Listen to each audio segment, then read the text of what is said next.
Okay, so I haven't talked about My Hero Academia for about two or so months now. I know it's been a pretty long time since I've dropped a video on it, and to be honest, it's not like I don't want hero content. I actually like My Hero Academia, but I guess I'll just be covering it every now and then on the channel. And if you guys don't want My Hero Academia content on this channel, then you can tell me in the comments what other stuff you want to see, on the channel. But as you can tell by the title, I will be talking about why Tomura Shigaraki is one of the best antagonists in Weekly Shōnen Jump at the moment.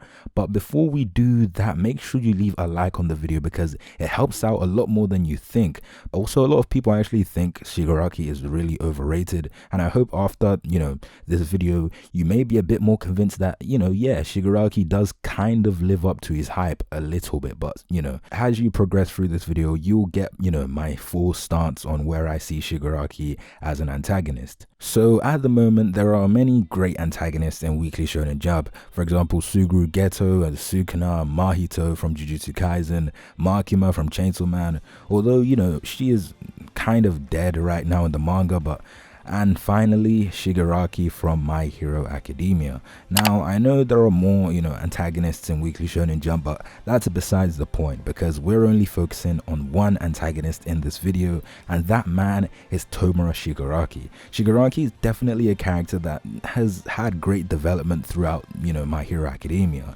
Shigaraki started off as kind of a man-child and slowly turned into a menacing, devastating villain. Shigaraki, I would say, isn't as good of an antagonist as Makima from Chainsaw Man because Shigaraki still has a lot more room to improve, which is fine because My Hero Academia, from the looks of it, isn't ending anytime soon. Shigaraki has obtained the power and influence to become an even greater antagonist than he is right now. In reality, the only person that can really stand in the way of Shigaraki is All For One, and to be completely honest, I kind of have a tiny little problem with All For One. Well, I can't really call it tiny because it's kind of a big problem in all honesty. All For One, in my opinion, not only helps Shigaraki as an antagonist, but he also at the exact same time limits Shigaraki by just pretty much existing. Now let me explain what I mean by that. So let me compare Shigaraki with another very well-known villain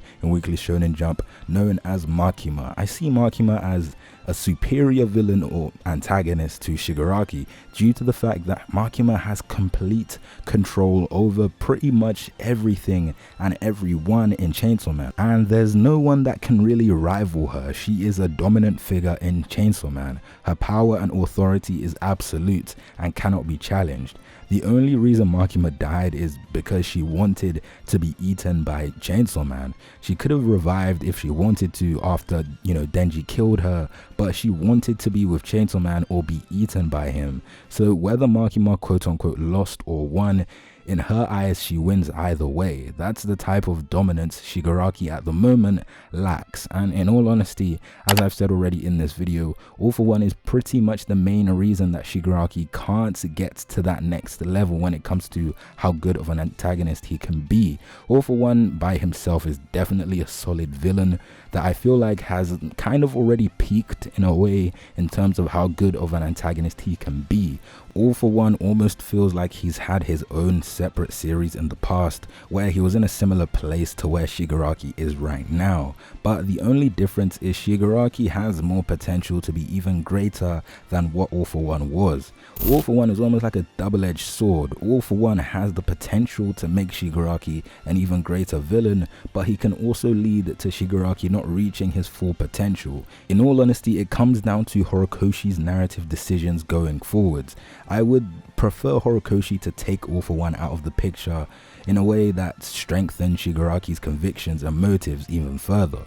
I don't want him to, just discard All For One without, having no effect on Shigaraki. But don't get it twisted. I'm not acting like I know what's best for, the My Hero Academia story.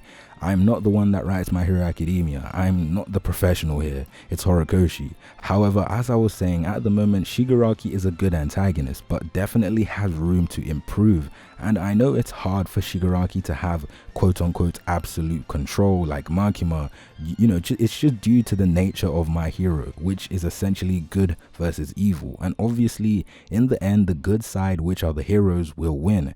And I know My Hero has gotten a lot darker in the war arc, but that doesn't really shift what essentially makes up My Hero, or what My Hero is on the surface level. Now overall, in My Hero Academia, the villains, or more specifically the individuals in the League of Villains, have their own motives and purposes. For example, Twice joined the League of Villains pretty much by chance when you really think about it. Twice was just friends with a couple of dodgy people that led him to the League of Villains, although I will admit those said people, or should I actually say in fact that said person who was Jiren, actually had good intentions towards Twice, but in a bit of a different sort of weird way. To be honest, Twice deserves his own individual video. He's like my favorite character in the series. I am definitely doing a video on him in the future, but as I was saying, due to the fact that pretty much each League of Villain member has their own separate goals, just gives Shigaraki a lot more individuality in a way, if that makes sense. Shigaraki, although being part of a group, still seems to feel like a lone wolf who has his own goals and motives,